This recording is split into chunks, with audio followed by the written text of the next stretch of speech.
নবম দশম শ্রেণীর tag question English second paper একটা টপিক। তাহলে দেখো টেক কোশ্চেন আসলে কি। টেক শব্দের অর্থ জুড়ে দেয়া, আর কোশ্চেন শব্দের অর্থ হচ্ছে প্রশ্ন। তাহলে দৈনন্দিন জীবনে কথোপকথনের সময় শ্রোতার স্বীকৃতি, সমর্থন বা মন্তব্য চেয়ে সেন্টেন্সের শেষে যে প্রশ্ন জুড়ে দেওয়া হয় তাকে টেক কোশ্চেন বলা হয়। যেমন দেখো উদাহরণগুলো কিভাবে থাকবে বা টেক কোশ্চেনের সেন্টেন্সগুলো কি আকারে আসে। তুলি ওয়েন্ট টু ঢাকা, এটা দেওয়া থাকবে, আর এখানে আমরা ডিডন্ট শি এটা নিজে থেকে বসাতে হবে।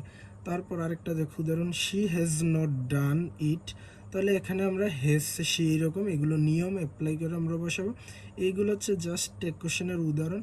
এখন দেখো আমরা একটু বেসিক জানি যে টেক কোশ্চেন হলো দুই প্রকার, যথা একটা হলো অ্যাফার্মেটিভ টেক, আরেকটা হচ্ছে নেগেটিভ টেক। অ্যাফার্মেটিভটা হচ্ছে হাবোধক, আরেকটা হচ্ছে না বোধক। তাহলে হাবোধক আর না বোধকটা কি, যদি এই প্রথম বাক্যটা যেটা দেওয়া থাকবে এটা যদি হাবোধকে হয় তাহলে এটা না বোধক হবে, আর এটা যদি অলরেডি না বোধকে থাকে তাহলে এটা হাবোধক হবে। তাহলে আমাদের প্রশ্নটা হচ্ছে যে প্রথমে যদি নট নেবার না বোধক থাকে তাহলে এখানে আর নট আসবে না, আর যদি এদিকে অলরেডি নট থাকে তাহলে এদিকে আর আসবে না, আর যদি এইদিকে না থাকে তাহলে এদিকে নট আসবে। যেহেতু তুলি ওয়েন্ট টু ঢাকা, এখানে কোনো নোট নেবার না রিলেটেড কোনো শব্দ নেই, সেই ক্ষেত্রে এখানে নোট এসেছে। এটাই হচ্ছে মূলত affirmative R negative.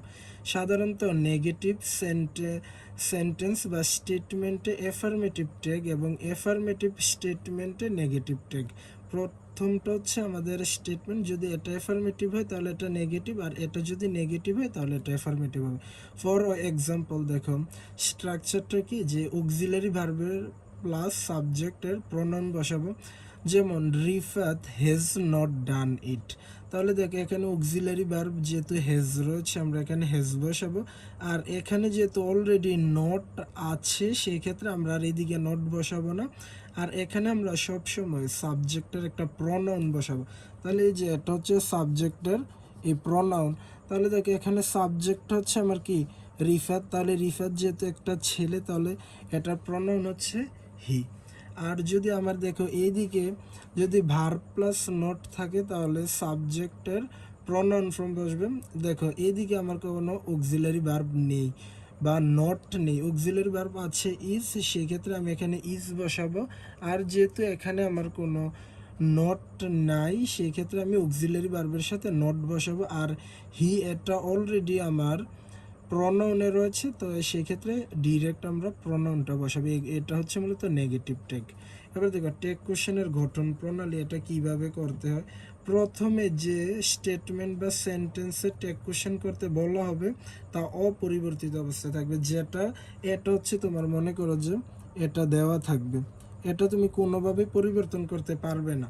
He is very polite, এটা তোমাকে পুরোপুরি লিখতে হবে, এবং এরপর প্রদত্ত স্টেটমেন্টের টেন্স এবং সাবজেক্টের পার্সন ও নাম্বার অনুসারে অক্সিলারি ভার্ব বসবে। তাহলে দেখো এখানে কিন্তু আমার এই অক্সিলারি ভার্বটা হচ্ছে কি ইজ, সেক্ষেত্রে আমি এখানে ইজ বসাবো, আর যেহেতু এদিকে কোনো নট নাই সেক্ষেত্রে আমরা ইজন্ট বসাবো, আর সাবজেক্টের দেখো এবং নাম্বার পার্সন এগুলো অনুসারে আমরা কি বসাবো, প্রনাউনটা বসাবো।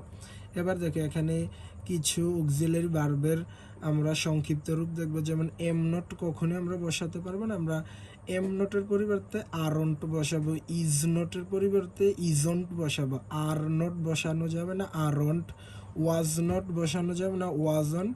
টেক কোশ্চেনে এই অ্যাপোস্ট্রোফির চিহ্নগুলো ইউজ করতে হবে, ডাজ নট, ডাজন্ট, ডিডন্ট, মাশন্ট, এইগুলো আমাকে বসাতে হবে।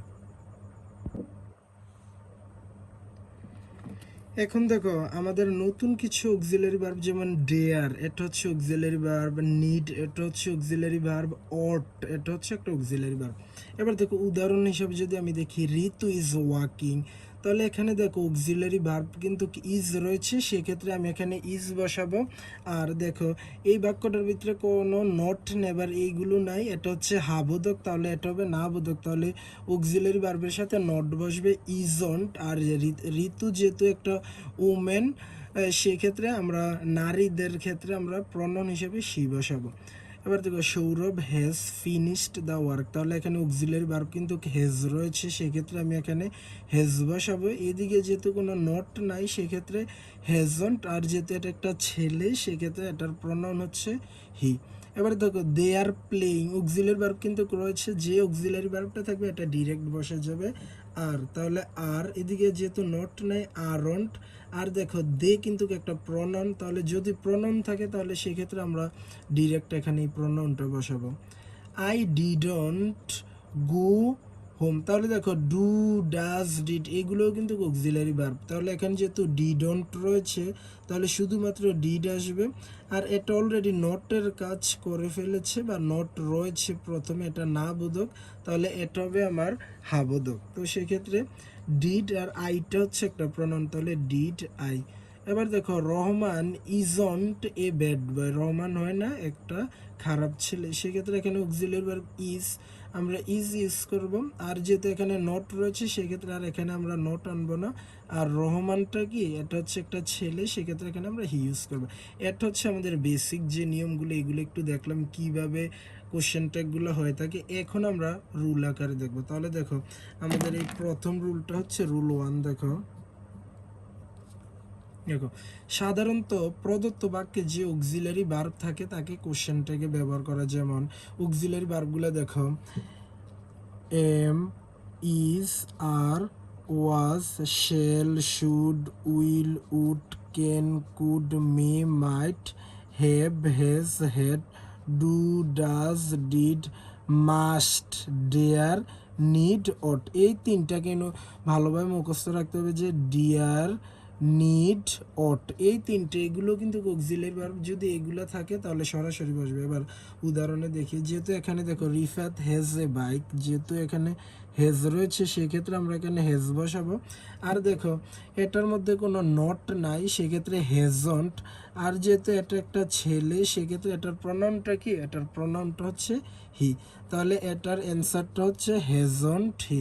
আরেকটা কথা তোমাকে মনে রাখতে হবে যে কোশ্চেনটা করার সময় কিন্তু এই কোশ্চেনে যেটা দেওয়া থাকবে এই সম্পূর্ণ সেন্টেন্সটা তোমাকে লিখতে হবে। এবার দেখো no one should miss the opportunity, যে কেউই এই সুবিধা মিস করতে চায় না। তাহলে দেখো এখানে কিন্তু অক্সিলারি ভার্ব রয়েছে, অক্সিলারি ভার্বটা হচ্ছে তোমার শুড, তো যেহেতু অক্সিলারি ভার্ব রয়েছে এটা ডিরেক্ট বসবে, তাহলে দেখো এখানে শুড বসেছে।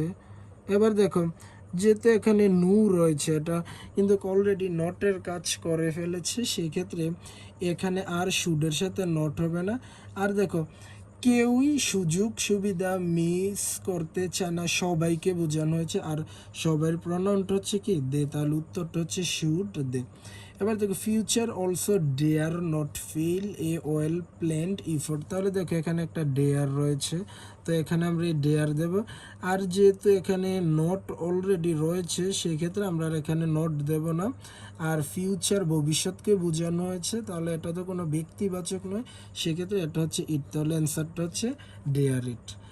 রিনা ইজ নট এ টিচার, তাহলে দেখো অক্সিলারি ভার্ব কিন্তু ইজ রয়েছে সেক্ষেত্রে আমি এখানে ইজ দিলাম। আর যেহেতু এখানে নট রয়েছে সেক্ষেত্রে আমি এখানে আর নট ইউজ করব না। আর রিনাটা হচ্ছে একটা নারী, সেক্ষেত্রে এটার প্রনাউনটা হচ্ছে কি শি।